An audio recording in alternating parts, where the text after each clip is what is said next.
In 3, 2, 1. John, are we live? We're live, sir. What's going on for the second time today? Well, since last I saw you, not too much is new and exciting. How about yourself, sir? Not much. John and I usually get to see each other once a week for about 3 hours a day, but today we've been around each other for now, I don't know, 6 or 7 hours since we're doing two shows something today. like that. It's exciting. Shared some stories. Had some lunch. Yeah. Now we get to hang out with a couple other cool people and learn some more cool stuff. I'm excited for this show because we're talking about toys and gaming, but also inventing and then also some startup stuff. So we're going to touch on a lot of things. Yeah. Our first guest, Mary Couzin, she's from ChiTag, which stands for the Chicago Toy and Game Group. She's the event organizer. She's a founder. And they have an event in 2 weekends. Thanks for coming on, Mary. Oh, thank you for having me. This is exciting. This is cool. I'm excited to have you. Mary and I have been chatting for about a half hour before we've gone live, and you have a fun backstory, but also a cool concept on going from traditional work, you were in real estate, to now an inventing side of things, and then event planning. Tell me how you got started with ChiTag and what got you to hosting what our second guest said, the best gaming event of the year.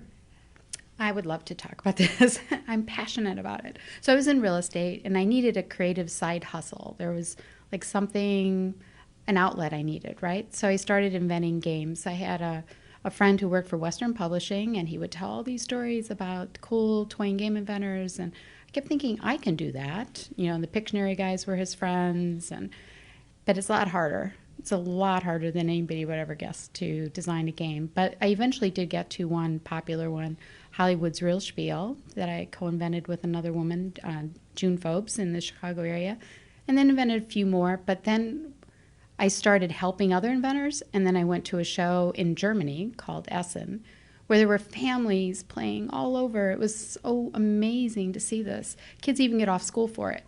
And I thought, oh, we need this in the States. We need a consumer toy and game fair for families, not like a hobby show or anyway. So I came back and rented Navy Pier. You know, went big from go. Yeah, I can do this. If a little town in Germany gets 55,000 people, I can surely do better than that. Well, it's a lot harder to do an event than anybody would ever guess. But we have grown over the years, and we've added events like our Toy and Game Inventor Conferences, our Young Inventor Challenge, our Toy and Game Innovation Awards, and a lot of other sub-events. So tell me when that first event was. How long ago? 2003. Okay, so now you're on the 16th year of doing this. 17th, yeah. Yeah, if you count the 2003 year. And obviously it's grown a lot. Like you said, you got an investor conference. You have the Taggies. Did I get that right? Yeah, the Taggies, the Toy and Game Innovators Award. Yeah. Those early days when you had your first one at Navy Pier, how did you even get everybody over there? Because you had started inventing while being a realtor.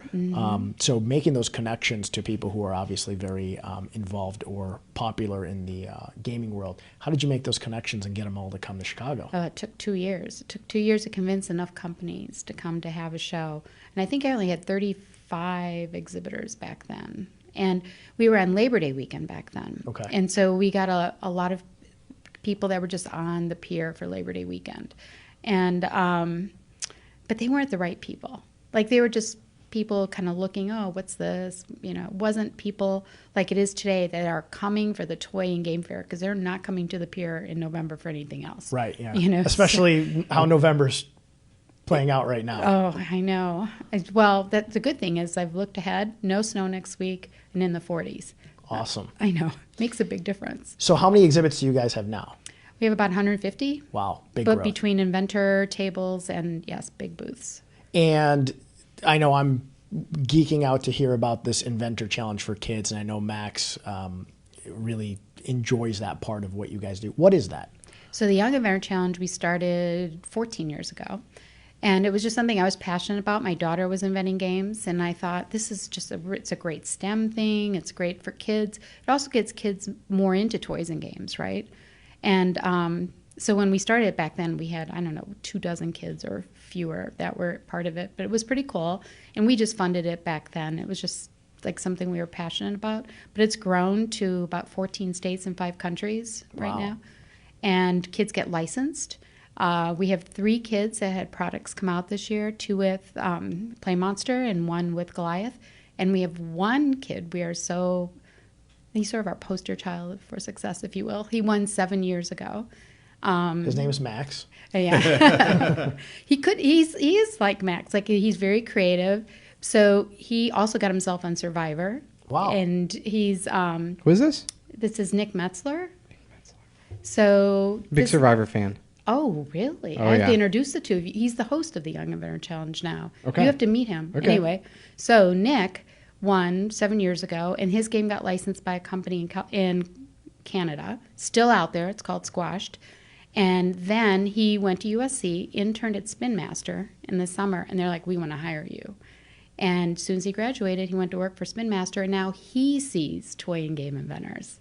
Sort So of cool. like a whole Full circle. Full circle. And he comes back every year and he hosts our Young Inventor Challenge. And when he got himself on Survivor, as I said, but he also Skypes with kids like in Palos Heights and like whole classes to give them advice on how to like improve their games. Like, he's just a really good guy. You know what's, and for those listening now, Off-Air Work is kind of talking about this. It seems like your industry does have a real big giver's gain mindset of people who have become successful creating games or inventing seem to be wanting to give back. You're doing it by giving young kids a platform to be able to showcase their ideas. But it seems like guys who've become successful through the help of others are giving back. Doesn't happen in every industry. Is that a common thing in gaming? I think so. I mean, if you think about, we're all about the family and face-to-face connection, people, right? So even at our Taggy Awards this year, we have something called the Hassenfeld Humanitarian Award, and we're honoring 3 companies this year for giving back. Like Spin Master has something called the Toy Movement, where they're dropping games in war-torn areas. Hasbro has their initiative to get rid of all plastic in their games, and Disney have their Disney Heroes in hospitals. So we do highlight that, and then the award is named after Alan Hassenfeld, whose grandfather started Hasbro. And Alan is known in our industry for his giving and his humanitarian works. He is the best example of a man who gives back all the time. That's really good to hear. And games and fun and toys really, I think you hit it on the head saying it's family, it's fun.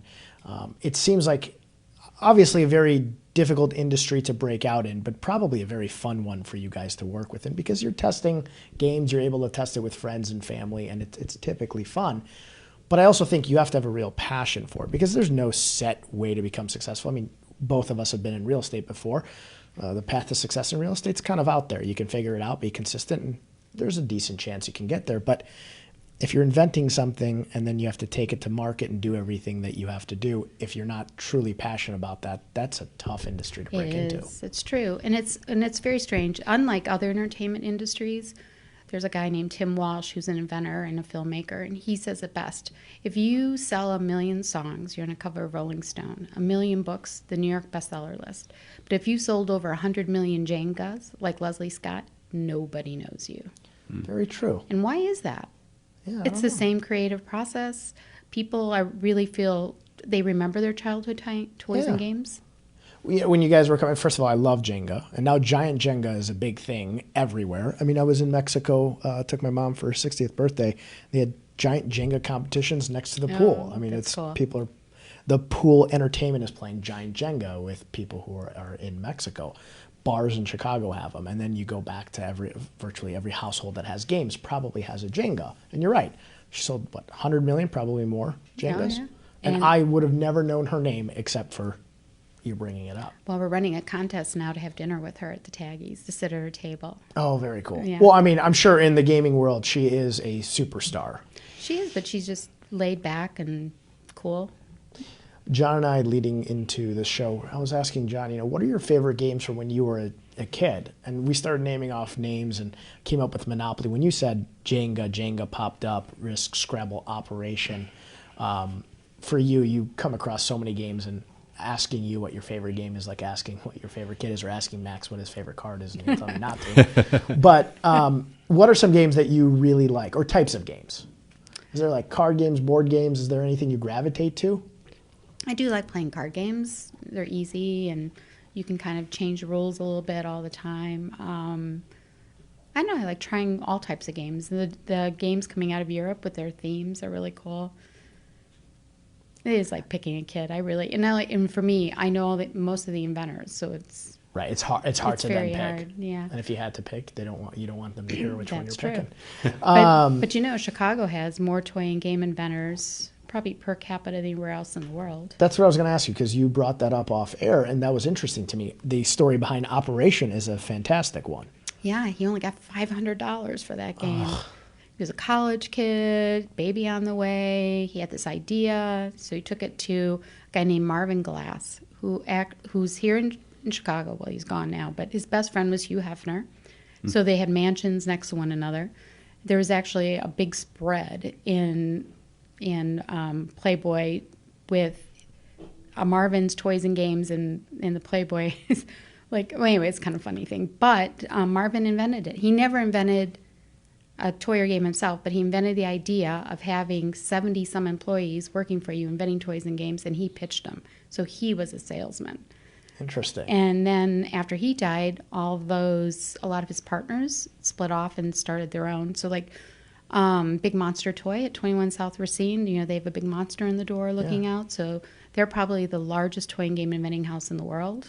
They've got 30-some people there. Yeah, Ray Kemper, Lund. It's crazy. I mean, I'm almost Chicago born and raised, except for a couple of years of being gone, and I never knew that. That's incredible. So tell us how people can get tickets and where to find information about going to ChiTag. All they need to do is go to our website, chitag.com, CHITAG.com. And it's all ages. I looked on your website, so you can bring families. Myself and John can go. There's a little bit of everything for anybody. Which days are open to the public? Saturday and Sunday is open to the public. We have a beer garden, too. Okay. Baby and everything from baby and toddler space to beer garden. Thursday and Friday are inventor conferences, and Friday evening is the Taggy Awards. And real quick, I want to touch on this too. How does a kid who is interested in inventing or bringing their game to ChiTag able to do that for next year? Because obviously this year that lineup is already set. How does somebody get involved in that? So we do have a couple of pages on our website under Young Inventor Challenge, and we have a design guide that's free. It's totally open for anybody to use. It walks them through the design process from start to finish. And we also have videos. We have videos of kids telling other kids how to invent. That's fantastic. It's really awesome. And how many kids this year? Just over 200. And tell me about it, because I don't want to miss this. Tell me about the rocket, because this is a cool story, the rocket you guys have at the exhibit. So there's an inventor in New York City named Robert Victor, and he has 5 people working for them, and all they do is work on Nerf all day long. Their offices are long and narrow because they shoot. Nerf guns all the time. Exactly. And they're just right off of Bryant Park. You would never even guess this.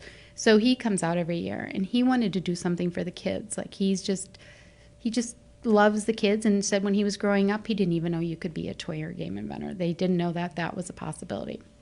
And so all year he's been building this rocket. He even hired somebody to do nothing but work on this rocket. So it's 10 feet tall. And they've been blasting it off on their rooftop in New York City. In New York. And they have to put a string on it to pull it back so it doesn't look like a missile going across. Not good to do in New York City. No. And Frowned I know, upon right? over there. And then they take it to the park to see its full power. So he has to calibrate it, 20% power to go 100 feet, 25 to go 150 feet. So he stops it from going so far. But yeah, it's awesome. It is just awesome. So he's going to be blasting it off every 15 minutes at the fair. Super cool. Yeah. Very, very cool. That'll be fun. Yeah. Yeah, and kids are able to jump up and down and interact with it. Yep. Super, super cool. And he's bringing it all the way from New York. Yeah, I know. He's got to load up a van, drive it across the country. We're we got to take social media pictures all the way. It's all along the way of getting it over here. Because, how do you ship a giant toy rocket? Exactly. Very cool. So when we go, are we going to jump up and down? Absolutely, you can. I'm kid-sized. I don't know if they're going to let you jump up and down. Well, that's funny. We also have the Wienermobile, and we have an 8-foot-tall cozy coupe. We have some. Wow. Yeah, we have some cool stuff. So it's neat because you guys have a bunch of throwback games, obviously. Does video gaming now become a big part of your game expo? So it's not a big part. We have a small part of that. We try to have something for everybody. Yeah. Do you find that people who are inventing, obviously there is a difficulty in the tech side of inventing kind of video games versus board games and coming up with that, and I'm sure the threshold of money required to try to create a video game is quite a bit more than, and correct me if I'm wrong, I could be totally off. No, you're absolutely right. Creating a board game or a card game is very, very different. Do you find that the two worlds do kind of collaborate still? Oh yeah, video absolutely. We actually give free space to Columbia College, DePaul. Let's see who else. There's a few schools, and it's for their students to show their digital games off to the public, and everybody loves it. All gaming is good. Yeah, all gaming's fun. Yeah. Like I said, I imagine that somebody who wants to come up with a video game, their ability to actually get that to market's probably quite a bit more challenging. I mean, you have to have coding background, Exactly. quite a design background. But it's interesting and it's fun to see that. We talked off air again about right side brain, left side brain, that there's a lot of people trying to innovate and create these still very fun games. And you touched on, I said Monopoly is my favorite, and you made a good point. You said that in today's world, Monopoly may not have made it if it came out today. It wouldn't have made it. Attention span. Exactly. Hasbro will be the first to tell you they would never license that today. You think it's attention span mostly because the game goes on for 2-3 hours, or just all of it as a package? All of it as a package to meet components. It's a big game, big on True. the shelf, right? Like it takes up a lot of retail space. It's complicated. That's true too, and it's almost a bump and a set into our second guest, and we can chat with him and start a roundtable. Now, when you look at retail space, the games are getting smaller. I never thought about that till you just said that. From card games to board games, everything is almost more compact. Is that because of just the marketing and the cost to be able to actually have a presence in a store, or is it just shipping purposes? All the above. All of it. Yeah, it's expensive. Retail shelves are expensive. Right. Very, very pricey. And also people are trying to be more mindful of it used to be when you open up a box there was a lot of air. Yeah. They're being much more mindful of that now to help save the world, right? Less plastic, less. That's right. Packaging everything. Yeah. And actually, because I don't want to forget this, before we do go to our second guest, tell us about our 94-year-old guest that's showing up, because his backstory is so fascinating. I definitely don't want to miss that. So we are honoring at the Taggies this year a 94-year-old man, Ivan Moskovich. He's coming in from the Netherlands, and he is a 5-time concentration camp survivor. And he's still like the world's #1 puzzler and game inventor. And he has 3 books coming out this year. He did the Big Book of Brain teasers that's still like #1 on Amazon. And he developed the Tel Aviv Museum that the San Francisco Exploratorium is based on. The guy is crazy amazing, 94. Like, What a fascinating guy. He is and crazy accomplished. very quiet and humble, and He's seen a lot. he's seen a lot. Yeah. Very humble for that. Well, I want to bring in our second guest, and then we're going to do a little roundtable. I'm excited to chat with this guy. Max Temkin, he is a designer first and foremost. He's designed Emily's List, Obama's for America, but I think he's maybe most famously known for, and correct me if I'm wrong, you might be famous for other things, as being one of the co-creators of Cards Against Humanity, which happens to be one of my favorite games, definitely my favorite drinking game. Thanks for coming on. You're welcome. That was about a third accurate, but I'll take it. Give me the other 2/3. That's okay. Those are people that I've consulted for and worked with. I did Okay. not design those organizations. That's a big team. Okay, awesome. I misread the site, all right. but I did read your Don't frequently want asked. to take credit for anything I haven't done. I read your frequently asked questions because I like to do a little bit of research, so I'm not going to ask you any cliche questions. But I do want to ask you, growing up, were you always thinking of getting into games and gaming? Did you have that side of your brain that always worked on trying to create and invent, or was this just a fun thing that took legs of its own and took off? No, the Cards Against Humanity was completely an accident. It was that we were in the right place in the right time. We got very lucky, but I spent most of my life working on Democratic campaigns and elections, so I had assumed that was what I was going to do with my life, and Cards was this sort of hobby project that I made with my childhood friends, and we put it online, and it developed a cult following, and we were one of the very early games on Kickstarter, and we got, like I said, like right place, right time. We got very, very lucky. We didn't know anything about the toy and game industry. We kind of just Kids sitting around just hanging out. I mean, we don't cuss on this show, right? Yeah, you can. Oh, we didn't. Okay, good. We didn't know It's what not the, WGR. we didn't know what the fuck we were doing. I mean, Yeah. we just we just tried to make the least bad decision we could make all along the way, and we got very lucky and it worked out. That's awesome. Yeah, And but no, it was not like my life plan was not to design a novelty card game. it worked out. You fell into the right card game. And did you guys creatively put the card game together as time went on? Was it just, and how do you come up with the cards? I mean, was it you guys just sitting around a table? What's the question? Like, how did you guys come up with the actual cards themselves and the concept of the game? Well, it started off with well, there's 8 of us who made the original game together, and we had taken some improv classes, and we were interested in comedy, but not. We were in college. We were not like professional. No real like qualifications, I guess you'd say, as like to do comedy writing or anything, and we had made a prototype of the game, and it was really funny. And so we sat around with a legal pad, and we take turns, and one person would hold the legal pad and write down, and the other 7 people would say funny things that they thought of, and we write them all down, and then we'd take those and you'd play it, and you'd go, some of these are funny in the game, and those would stay, and then other ones weren't funny in the game, and those wouldn't stay. And then we did that for 10 years, and now there's the game. Yeah. And how did Kickstarter kind of get you guys moving? Right, no pun intended. Kickstart, because traditionally running a business, there's, like I said, there's a path to success where you start an LLC and then you take the next step and the next step. You guys now have something that's fun and you think is going to be a hit. How do you take that thing and then turn it into the crazy success it is now? The question is, how did we make Cards Against Humanity successful? Yeah, how did Kickstarter help make it successful? Well, Kickstarter helped make Cards Against Humanity successful because we needed $4,000 to print the game, and we didn't have $4,000. That was more money than we had. So Kickstarter helped us get the money that we needed that we didn't have. And then once you had that money, what was kind of the next step to getting you guys to? We printed the game. You printed the game? Yeah. And then how did you get it in stores? Well, we didn't for a long time. I mean, so what you're supposed to do in the toying, I kind of know this now, but what you're supposed to do is that, so if you come up with an idea, you shop it around and you get a publisher, and the publisher gets a distributor, and then there's like all these 100 steps. Intermediaries and a lot of people in the chain who have to say, yes, I like this game. And then somewhere down the chain, it ends up in Target. And now you're sort of at the end of this human centipede, right? Where like everybody, where you're getting a nickel every time. This is how the operation guy gets $500, right? Is like there's this human centipede of 50 people and you're the last guy in the human centipede, which is not where you want to be in the human centipede.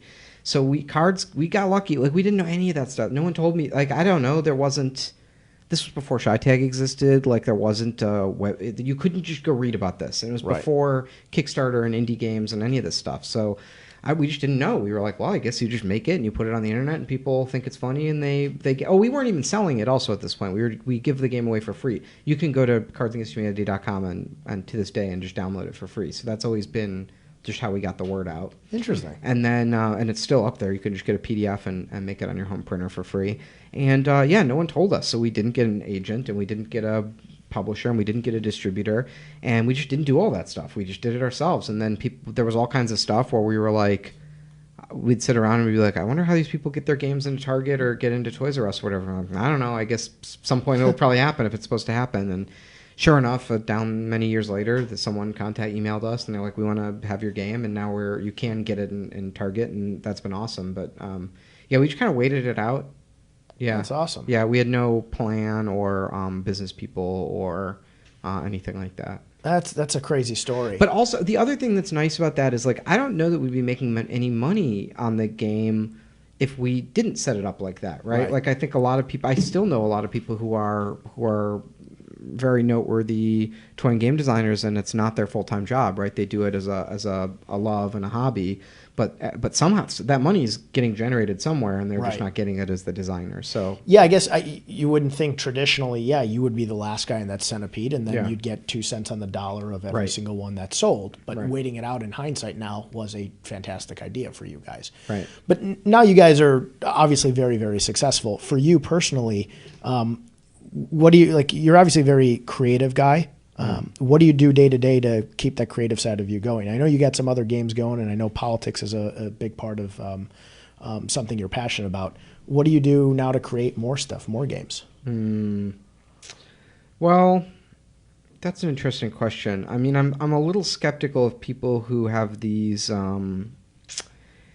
like systems and hacks for creativity. Like it's like, oh, like do this exercise or read this book and you'll become creative and you'll get your creative energy. Because like it's like you'd think if that worked, there would be like it would work all the like there'd be people who had lots of good ideas, right? Yep. And it clearly there's no sort of cheat code or system because not everyone has good ideas. Right? You'd think like the guy who has the system for creativity would have all these creative ideas or whatever, but that's clearly not the case. I think what can I say about creativity? So I think the first thing is all people have a play instinct. I try to listen to that in myself. There's a games writer that I really like named Bernie Couzin. He's a games writer and a theorist, and he was kind of my hero in game design, and he talked a lot about this. But I think it's like, I think if you can find that thing in yourself, that play instinct, the thing where it's like, that's really fun. I want to play with this. I want to keep working on it. I want to show it to people. Not like not like a grind it out, like I have to like get this work done, but like a joyful, like I like this, I want to play with it. Right. Listen to that. That's a good sign. Like I try to, but also like it's hard, like listen, like I'm saying that like it's like advice, but also like it's really fucking hard to realize that within yourself, right? It's very, very hard to separate good ideas from bad ideas. And like I'm not claim to do it. I've made lots of things that were bad and nobody cared about, and a few things that were good and people liked. And I wish I could tell you, just this is the system, but like I haven't figured it out. So I don't know that there's a system. But the other thing I can say about the creative process that's difficult is like there's this journey of part of the creative process is not knowing what to do next. It is not always clear. In fact, it's usually very unclear what to do next, right? So you have this thing and you made it and you're like, it's interesting, but it's very flawed. And there's no instruction manual that comes with a new idea. You have no fucking clue what to do next. And so a lot of people, including myself, I'm not above this, right? Like I get into that situation, I panic, and I'm like, I suck, and I don't know what to do, and I'm never going to make another good thing, and it's like this dark night of the soul of working on a project and not knowing what to do next, and yet you just have to do it. And I think I read this great advice that's part of being an artist is to accept as normal the feeling of not knowing what to do next, and it's just part of the deal, right? There's no shortcut or hack to get out of that idea of not knowing what to do next. You just have to not know what to do next and do it anyway. And eventually you'll sort of you're out adrift at sea and you're in the middle of nowhere, and you hope that if you pick a direction, eventually you find land. Well, that's fascinating because I come from a background that's a little bit different than you guys, and I'm by no means creative, but I do have kind of a set path. In most of the businesses I started, hundreds and millions of people have done what I've done, and I just kind of mimic that where I have a fallback. I should do X or Y or Z, and it'll probably get me successful. But you guys have you've created something and you have an idea, and you might not have a million people that are a sounding board even for you to go to with your idea that could give you great feedback, and you just have to run with it. So there's a fascinating part to that for me where you're creative, you come up with something, but then you're running with your idea, whether you think it's right, wrong, or you have good or bad feedback, and just take that. It's a risk taker to a level that's higher than the average, I think, even business owner or inventor, because you guys have to take that additional risk of believing that your idea might grasp other people's attention. I think that's fascinating. You have Secret Hitler, I know, and I don't want to butcher this, and you have Humans versus Zombies. Tell me how those two things came about. Secret Hitler is a lot of fun. I mean, just from the description of it online. I've never played it, but I'm totally fascinated by it because I think it pulls your politics, I think, in a little bit. I mean, I started looking at the Trump version of things you had, and your political side of you, your passion came into your gaming side. It's fun to see I that. would dispute that there's such a thing as a political side of people. I mean, politics is the way that we've got the world set up, and so I don't know what it would mean to make something that's absent politics. Maybe there's an example out there, but I certainly don't know what that would be. I think, I mean, all art is a political act. Sure. You're doing politics when you make something or don't make something. So I have a political science background, so I could see how you would. Yeah, that's it. Right. So anyway, but Humans versus Zombies I created with my friends in college, and it was just a big game of tag, and it was it's in a category of game called big games, and this is also how I met Bernie Couzin, and it was this event called Come Out and Play, and we got invited to show that game, Humans versus Zombies, at this festival, and that's where I met some sort of game academics and game writers, and that kind of blew my mind because I was like, oh my god, there's like artists who, I don't know, there's like people whose job it is to like think about games and play and stuff, and that was a big moment in my life. And then Secret Hitler was a game that I made with some friends who in Chicago. We worked together, and it's two other game designers, Mike Boxleiter and Tommy Morangis, and our artist Max Schubert. And that came out of so we got really into hidden deception, social deduction, and hidden roles games, like Werewolf, Mafia would be like the most basic ones, and we played them all to death in our office every night. We'd get together and play these games, and and then eventually just that's that play instinct, right? Of like Mike and Tommy started going, well, what if it was like this instead of like that? Yeah. And it evolved and evolved and evolved. And eventually they had this new thing, and I played it, and I was like, this is so much fun. And I think Mike had sort of come up with we were at the time, we were all watching Trump kind of come through the Republican primaries like a wrecking ball. Right. And it was weird and scary. And we sort of looked at this guy and we were like, this guy's a fascist. And it's like, this is amazing that people are voting for this anti-democratic candidate. So we were like, that, and at the same time we're playing this game. And I think that's where the Hitler theme came from and the World War II theme came from. So the premise of Secret Hitler is you're all sort of members of the 1930s German parliament. And you're trying to find the hidden fascists before they take control of the democracy. And I don't think any of us imagined that we wind up in this like Jumanji situation where the game became real, but here we are. Fascinating. Very, very fascinating. So are you the type of guy that does sample a lot of games and play a lot of games? Am I... do you look... Like, so you're going to go to Shy Tag. Do you take a lot of inspiration from looking at other games and playing them? Yeah, I guess. Sure. Yeah. Because I look at myself, and again, I'm the type of person that I don't think I have that creative side and that inventor side of me. But I'll sit at home sometimes and I'll listen to podcasts and some Audible. And I probably should do more of this. I don't sit back and play with new games or keep my mind creative. And I feel like you probably spend some of your time at least looking at inspiration from new games. And yeah, again, I'm a little skeptical of this concept of inspiration. I think it's one of those things where the closer you look at that, the more that it kind of disappears. I just don't think it's that. It doesn't. Is it idea pooling more? Sure. Like, what might resonate with folks? I mean, I think what you do is you try to consume data, art, and media, and you develop your worldview, and then you mix it into something new, and something comes out, and it's sort of a factor of. It's sort of a remix of all of the different media that you've consumed. So yeah, I mean, I love learning about new things. I mean, I play board games, not as many as I used to. I'm more right now. I'm like learning about magic and doing magic tricks and stuff. And I'm fascinated by that, and I suck at it. And it's really interesting to like be a beginner and try and like pick up this new skill. So that's a fun journey, and I'm probably spending more time on that now that I'm playing games. Any favorite magicians? Do I have any? Well, the greatest of all time is Matt King, who's at Harrah's in Vegas, but the funniest guy in the world. And there's another guy who's Ivan's creative collaborator and friend, Mark Ducati. Mark is a prolific toy and game inventor.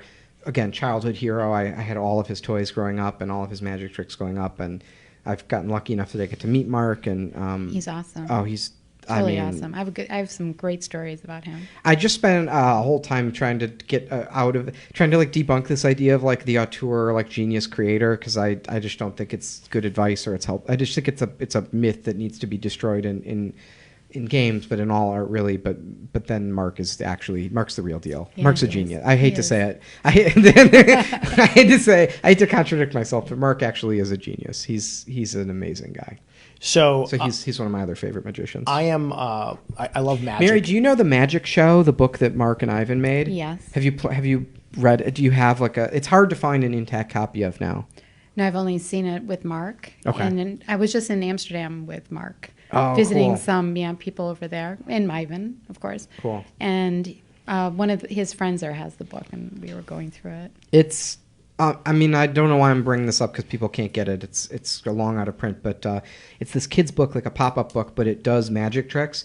And you'd think, how would you be fooled by a pop-up book? But you are. It's so fooling. Like, it's amazing. And then there's all these Easter eggs. Mark was showing me the, like, advanced version of it. And I had this book as a kid, and I know how it all works because you can take it apart and learn how it works.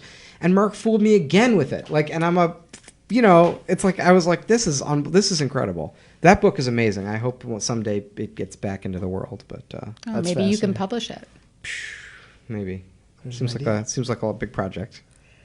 So my first time ever going to a magic show was David Copperfield. Oh, hell I yeah. actually caught the ball, so Okay. I got to go on stage. Okay. What show was this? What were some of the big things? In Chicago? In Chicago. Was it Flying, 1994? No, it was after that. After? Okay. Yeah. He made a car disappear. So my act, the one that I went on stage, he basically had a 1950s car that was, I think, his dad's car. So he introduced it as part of the show. And he had me and maybe 5 other people go on stage. And he wanted us to examine the car and make sure it's a real car and then walk around the stage. So here I'm geeking out, and I'm a car guy. So I open the door, and I'm like, oh, feels like a steel door. And then I put my hand near the exhaust, and he's like, oh. And he immediately was like, car guy. I was like, exhaust is warm. And we step away, and he pulls the curtain over the car, pulls it up, and we're still on the stage. So you can feel if something drops, and the car is gone. And then we're able to walk to where the car was and realize that there's no car. And I was blown away. And obviously, there's a trick behind that. But I'm like, whatever he's done is fascinating. So now, I haven't seen the show in Vegas that you just referred to, but I've seen a bunch of shows in Vegas. And now they're mostly mentalists, but I got to go check them out. Every time I go to Vegas. That car disappearance, I think, is probably, if you talk to a bunch of magicians, most people would agree that that's the greatest disappearance maybe ever. Yeah. I don't know how. I mean, it's amazing. I was the distance of me to John, and for people watching, they can't really gauge that distance, but 10, 15 feet away from the car when he did it. And I was on the stage, so I should have felt a shift in the stage when a 5,000-pound car moves. And it was gone in the blink of an eye. And I was just sitting there, and I walked back to my seat, and everybody's like, did you feel anything? Did you see anything happen? I'm like, listen, I walked around that stage. I opened the car door. It felt like a steel door. And in a blink of an eye, that car was gone. And I was just blown away. And I've seen Chris Angel. I've seen Paranormal in Vegas. I don't know if you've seen that. He's a mentalist. That was a show that I really, really liked. But I have a big love for magic. I think it's fascinating, and I can never figure it out, and it drives me apeshit when I can't. Yeah, magic is great. What are you going to do with it? Are you just going to take that art, and is it just a hobby now, or do you want to take that and actually become a show magician? I do not want to become a magician. I don't want to do anything. I just want to sleep and hang out, watch Star Trek. Yeah. Well, you're at a point now that you can probably do that. Yeah, which is awesome. Yeah. How did the two of you guys meet? Well, I've been to your offices a couple of times. I've been going to Chi-Tag for a long time. For years. How long has it been going? Since 2003. So Yeah, I've been going at least since around when I graduated college in 2010, maybe somewhere in 2008, 2009. I went to my first one. Yeah. Yeah, and Max is a legend. Yeah. I'm a what? A legend. Absolutely. Are you kidding? You shook up the whole toy and game industry.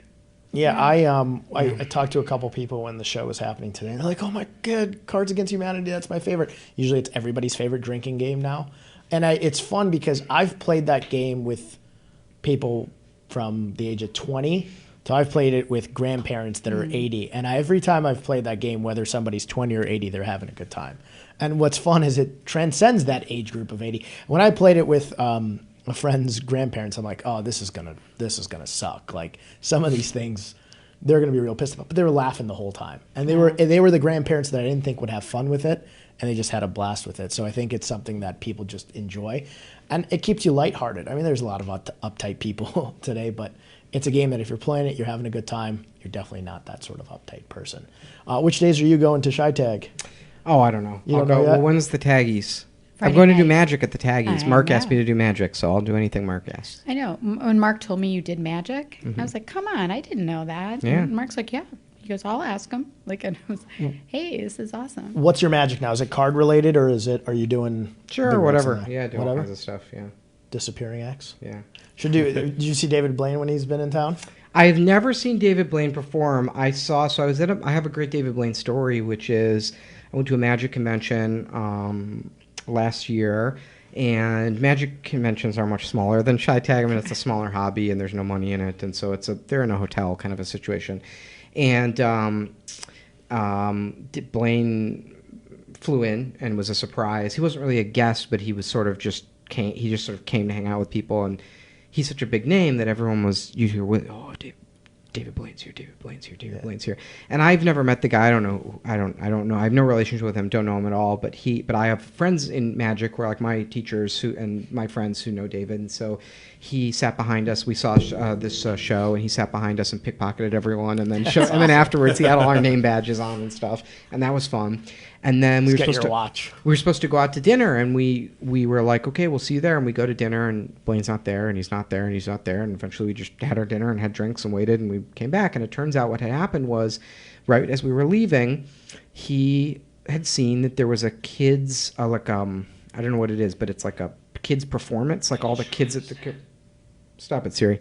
He had heard that there was a kids performance, like all the kids, under 13, the kids were performing, and it was this long 2-hour talent show, and he sat in the front row. He skipped dinner with all of his magician buddies and went alone to this kids magic show and sat in the front row and applauded for every kid and stayed until the end of it. Oh, that's and a I great was like, story. and I was like, that's the coolest shit I've ever heard. Yeah, That that's really great to know is. about him because you don't get to know. I mean, he seems like a nice guy when he's performing up there, but you don't get to see that side of him. So that's pretty cool. Yeah, it was pretty cool. He- Good. Yeah. I was like, Feel-good story. for as much as it would have been cool for me to meet the guy, like that's actually an even better, like legend of him to have happened. Yeah, I love that. Perfect excuse for skipping that. Yeah, dinner. exactly. Yeah.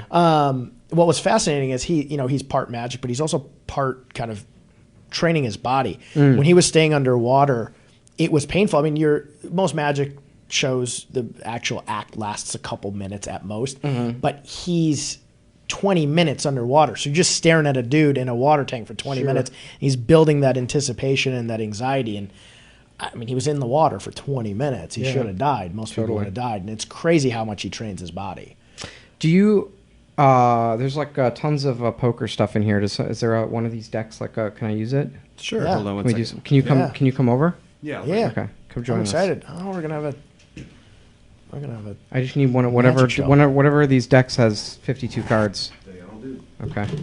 Oh, I'm excited about this. I can shuffle. I can use it. Yeah, go Okay, ahead. cool. Just get the jokers out. Wait, no, you got to come over. Oh, I got to run the board. You got to do it to. All right, well, I'm That's out. it. No magic. Oh, come on. No, I don't have a. Let me see. Hold on. Give me a second. Can you run Keep the camera? talking. Let me Put see it what I on can the do. main iPad. It'll be fine. You could just leave it on this main iPad here. Let's live a little. Give me Let's a do second. it. All right. I'm excited. Wait a minute. Oh, these are these cards have different backs? Oh, you know what? It's from different Dex. decks. No, we need a real deck. All right. Well, keep talking. Otherwise, you're going to think I'm cheating. We won't The think simple you're fact cheating. that I didn't know you were going to ask for this. We're gonna have to shuffle. Wait, we it need a back. real deck, though. All right. Keep talking. So, was it just you enjoyed watching magicians and that got you? into magic? I saw.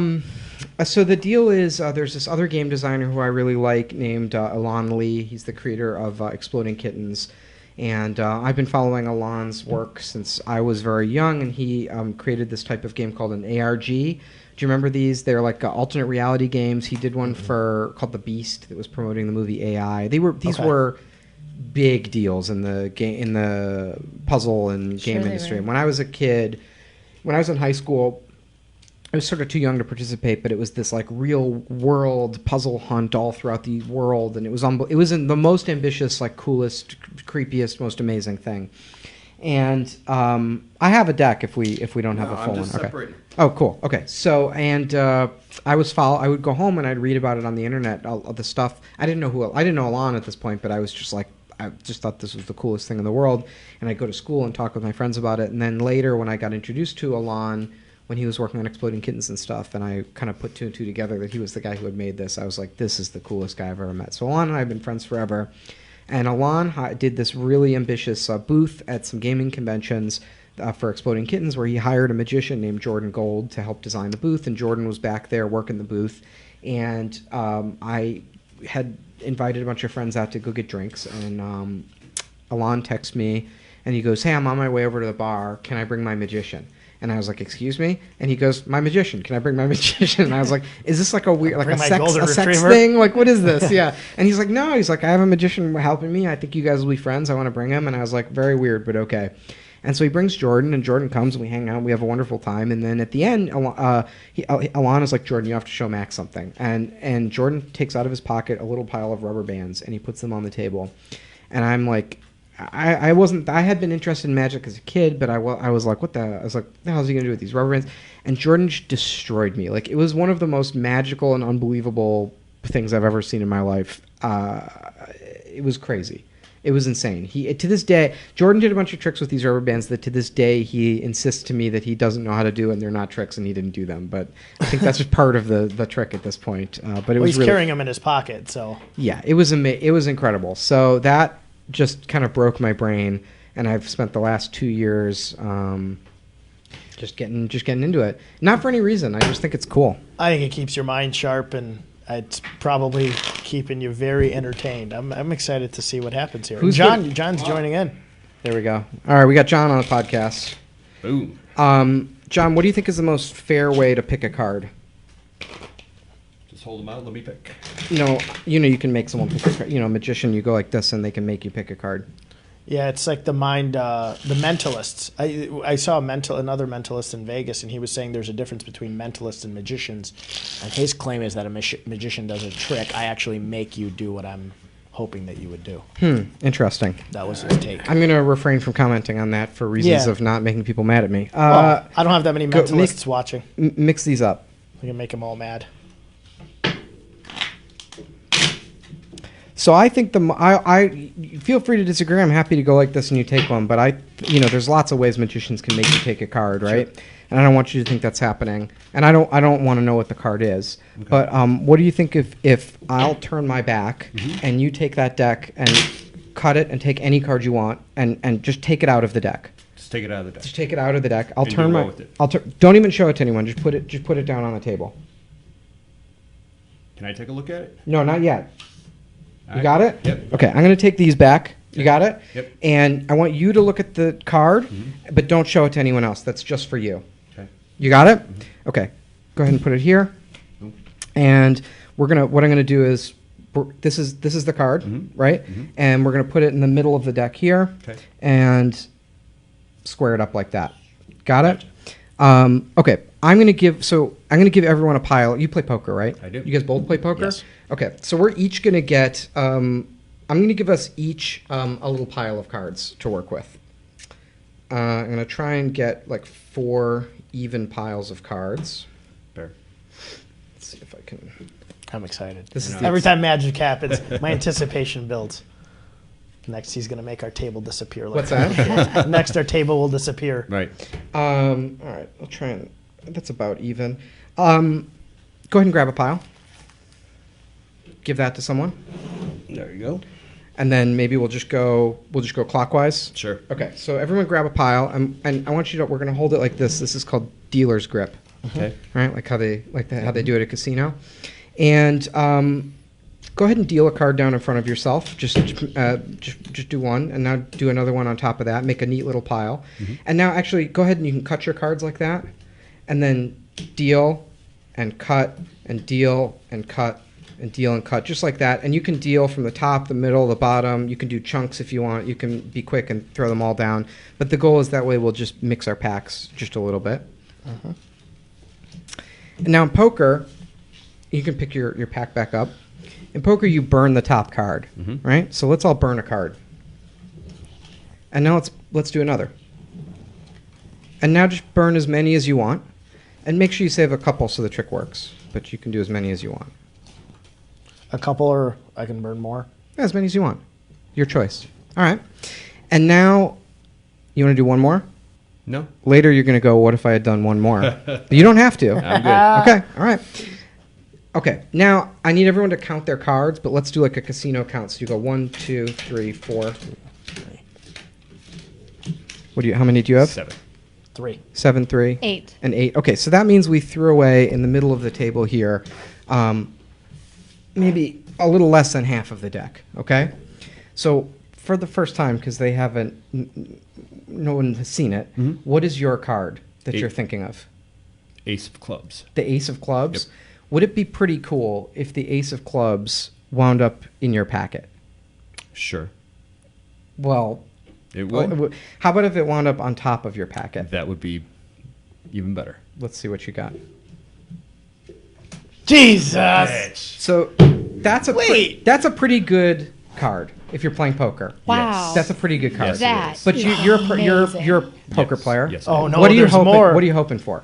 You get that. You get Oh, that Ace God, of there's Clubs. What are you more. hoping to see on the table? Well, either more aces or Straight flush. king down. Mary, clubs. can we see Royal your flush. card? And yours? Oh my! For those of you listening and God. cannot see this, all of our top cards, John, I think it's your camera that's showing it. All Yep. of our top cards are aces. Boom. That is Whoa. wild. And you're a novice at this, See? He Just a said beginner. you would have regretted not throwing one more card down. huh? Either way, How something often tells do me. people throw that card down then? Not that often? That Now, was this trick unbelievable. only That was works. really cool. That trick only works like 1 in a million times. That's pretty. Yeah, it worked today. That was cool. That was neat. way cool. It's going to bug me now. I'm going to go home and think about that and how it happened, but that's awesome. Good for Wow. you. That's a trick deck. Yeah. Jeez, I'm taking that trick deck home. Trick deck home with me. Obviously, you're getting very, very good at doing this. Is it just different types of card tricks that you start to learn and you're doing those, or are you doing other types of tricks outside of cards? No, it's all kinds of stuff. So I got really excited about rubber band magic. And that's magic is such a niche hobby, and then rubber band magic is such a niche within the niche. I mean, there's only I don't know, 20 guys who care about rubber band magic. So it's still my first love in magic, but Yeah. I'm very romantic about it right now. Like, I just think it's cool. All of Like, I it. love performing for people. I love reading. I stay awake every night. I have to go to sleep, but every night I just fall asleep with a magic book in my hands. Like, I've found all these teachers and tutors, and it's fun to this doesn't sound so good to say, but with the stuff that I'm doing at cards, I've been doing it for 10 years now, and cards, I'm good at it. We know what we have a drill. We Right. kind of know what we're doing with cards. It's we come up with products, and we do the writing, and we have a voice, and I'm comfortable with it. I know what to do, and it's been a long time since I've had something that where I was really bad at it, and I really, it's and Want it you to get real good. suck at it, and you're like, man, I want to be there, but I'm starting here. And that journey of not being able to do it and how bad that feels, and then you work through it, and then you are able to do it. Oh man, it's the best. And there's nothing. It's the best feeling in the world. Well, it's great so that good. you have that, because it happens to a lot of people who become successful. It's like, now what do I do? What keeps me happy and passionate about doing something else? And you're doing stuff that's always fun. I mean, cards is obviously something that's uber successful and very, very much fun. But this is, how much fun did we have? Everything you're doing it and you're learning it really well, but you bring a ton of joy to people. That was a blast. Don't steal my watch, though. I was in Virginia racing cars over the summer, and I was at a brewery that had opened. A friend of mine opened one, and there was a magician who was walking around with cards and tricks and stuff. And I have gained probably 20, 30 pounds, so my watch is really tight. And he said that he had tested getting my watch off. And he's like, I can almost always do it, but your watch is way too tight. But I was that close to getting your watch off. And I'm like, I had no idea you were touching my wrist or trying to get my watch off. He's like, yeah, I had got it unclipped, but I realized that it was something that I didn't want to touch. And then I just clicked it back and didn't take your watch from you. But yeah, I'm going to make sure I keep my watch on my, this guy's going to take it off me. But good for you. I want to be respectful of both your times. I ask this question to everybody that comes in. Mary, I'll ask you first. You've had the experience of going from kind of traditional work in real estate to now hosting an event, also running a business and being an inventor. We ask for advice typically, whether it's for entrepreneurs or in your case, it can be an inventor. Any advice for anybody who's trying to invent or create? Just be persistent. Don't give up. Calvin Coolidge had that great quote, was it? It's education isn't important. He lists all these things that aren't important, but persistence is number one. Love that. And then, Axe, you've given us tons of information. Any advice to somebody who is, it doesn't have to be getting into gaming, but they are setting off to do something that is non-traditional, let's say, schooling teaches you some traditional stuff, Sure. but something non-traditional. Yeah, I mean, I would echo what Mary said. I think persistence is the key thing that will differentiate people who make it work eventually from people who don't. Is you just have to. Most things don't work on your first try, so you just have to kind of get up and try again and try again. And it's also a pretty nice position of privilege to be able to do that. But that's that. I think keeping trying over and over is critical. But the other thing is, I would say there is no advice. I think this is true in a lot of different fields, but there is no advice. If there was advice that worked, where you were just like, oh, if you just do this, it'll be successful, then everyone would do that and they would all be successful. But clearly there's no advice that works because Not everyone's successful. Right, because it's like, well, if there was some hack that you could do to get out of doing all the hard work and all of that, then everyone would do it and everyone's things would work, but that's not the case. So I would say that the only advice that is ever true that you can ever count on is it depends. So if people ask me, oh, should we get a lawyer, should we get a patent, or how should we go to Target, or should we get a retail distributor, or whatever, any of these questions that they have, or like, should I do e-commerce, or should I enter into whatever it is, like, it depends. It depends on what you're trying to do. It depends on what you want out of life. It depends on your model. Like, I don't tell people to, I think cards, we had our very, very, very weird path, and I don't know, maybe people think that was like our grand plan, but it really wasn't. We just woke up every day and tried to do the least bad thing, and we didn't really know what we were doing, and we kind of stumbled through it. And then people are like, oh, we should do the Cards Against Humanity path. And I'm like, that's crazy. Like, we did not plan that out. Like, I would not copy that. If I could do it again, I wouldn't do it that way, right? It was like, we just did what we had to do.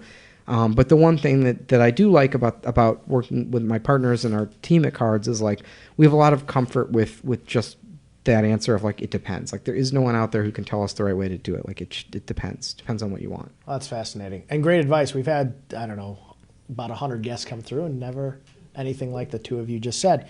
What do people say? A lot of entrepreneurs, they're so full of shit. They go like, when I was starting my company, I had a bowl of oatmeal every day. And if you have a bowl of oatmeal every day, you'll be successful. And it's like, you don't know why you're successful. It's like, you're just making that up. I agree with parts of that. I mean, we get a lot of the, you got to wake up at 4 a.m. I saw somebody post that on Facebook today. I was like, I don't wake up at 4 a.m. I go to sleep at 2 o'clock. Let me tell you something. Sleeping for 8 hours a day is like more valuable than any amount of work you could do. Right. Like, work hard, work smart, not hard, right? Like, nobody, like, there's so few stories of people who, like, became very successful and they, like, don't sleep and they killed themselves. Usually, like, people burn out and they destroy their lives and their relationships. Don't do that. I mean, no amount of money or game is worth that. Yeah, that's terrible advice. Well, I see it's not just on the show, but I see a lot of people who post up articles about, you got to wake up and you got to meditate in the morning, and then you got to, do 17 push-ups and then have, a glass, 3 glasses of water. Bowl of oatmeal. And I wake up in the morning in a panic because I'm running late and jump in my car and curse all the way down to the city. So I think it's different for everybody. Like you said, it depends. We've never heard that. I mean, one of the major motivating factors of me wanting to make games and do this was I didn't want to have to wake up in the morning. Like, I didn't like having a job because I didn't want to wake up, and now I've, like, designed a whole life for myself where I don't have to wake up in the morning. And I can't ever say it's ever helped or hurt. It's just how I am. And maybe there's other people who do like waking up, and that's going to be for them. But, like, I think it would be really dumb for me to go, well, the secret to making a successful card game is to sleep in every morning. It's like, it's just, and stay up playing Magic at night. Yeah, like, I mean, who are you a late guy? Are you a late night guy? Yeah. Oh, are you kidding me? Yeah, I stay up as late as I can, and I'm playing video games or talking to friends, or I do a lot of comedy stuff, and that's all like a depressing late night lifestyle. And or now I like stay awake, like reading magic books. But it's like late night is when no one can bother you. Like, that's what I like about it. But that's not advice. That's just my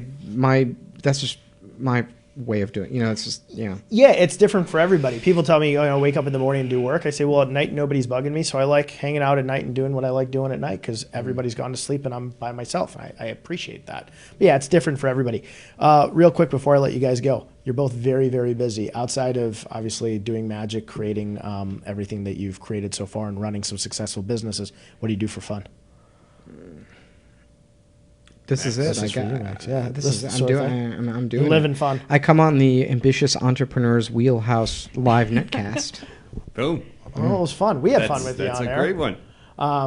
Mary? I have to agree. This has been great. Well, I had a lot of fun with you guys. And John and I knew that going into this one, it was going to be fun. And it was going to be different than the traditional entrepreneur or business owner that would come on. Yes. Mary, congratulations to everything you guys have done. Now this is, going on 17 Hey, years. what of is the doing this. deal? Can people just go to shop? People ask me sometimes how they get in, and I'm like, I don't know. I just kind of walk in and no one stops me. Like, I assume I'm allowed to be there, but all on of the show Vegas, floor, yeah. I just sort of walk in. Is that bad? Well, you're famous. You can't. No one No, knows who the hell I am. Well, in the gaming world, I think it might. Well, the trade's admitted for free always. Okay. Trade and educators and military. So if people want to go, veterans. just lie and say you're a veteran. Yeah, pretty much. I'm sure. You can just go online and pre-purchase the tickets. Oh, sure. Okay. Or you can buy them right there. Okay, great. Not everybody would do that, but half of my friends might do that now. Cool friends. So Saturday, Sunday, not this weekend, next weekend. John and I are going to attend. Yep. Congratulations for everything you guys have done. Super, super excited to see it grow continuously year over year. Thank you very much. And Max, congratulations. I mean, the backstory you think might not be quite as interesting as the rest of us, but what a cool story. You've brought a ton of joy through Cards Against Humanity to at least my life. Parties, people that we've spoken to, my friends. It's our favorite thing to play. So we appreciate that. Multi-generations. Yeah, surprisingly. multi-generations, Yeah. which I think is cool. Anybody from the age of, I don't know, probably 10-year-olds probably play it today, all the way to I've played it with grandparents, and everybody has a great time. So continue innovating and creating stuff. And I'm excited to watch, I'm going to start following you on stuff if you do magic tricks. I'm excited to watch more of your magic. That was cool. Thanks. Yeah, that's cool. That was a wheelhouse first. Very good. John, Yeah. anything from you? No, we're a little over, so I'm going to... Be respectful of their time. Yes, I will be respectful of their time. Next week, only one show. Yeah, So, I'm getting used to the but two-show thing. we'll be back at 3 o'clock. We're going to have Eric Bayless, who we've had once before, the owner of the Big Onion Tavern Group. He just opened a new venue that's super cool. I had a meeting with him. He told me about it, but then I saw a clip at the opening, actually, on WGN News, fancy enough. And I want him to tell you about it. It's very positive, motivating as to what he's done, him and his group. We also have Frank Ignatius. He is the owner of it's online sports betting that is now legal in Indiana and is going to become legal in Illinois. He has built the conduit and a company around this, and it's fantastic, the technology that's involved with on the minute sports betting, and he can explain it. Super nice guy, funny guy, and I look forward to meeting him in person. We've talked half a dozen times on the phone. Super cool. All right, awesome. Yeah. So we'll see everybody next Wednesday at 3 o'clock, and thank you for tuning into 2 shows today. In 3, 2, 1. Thank you, guys.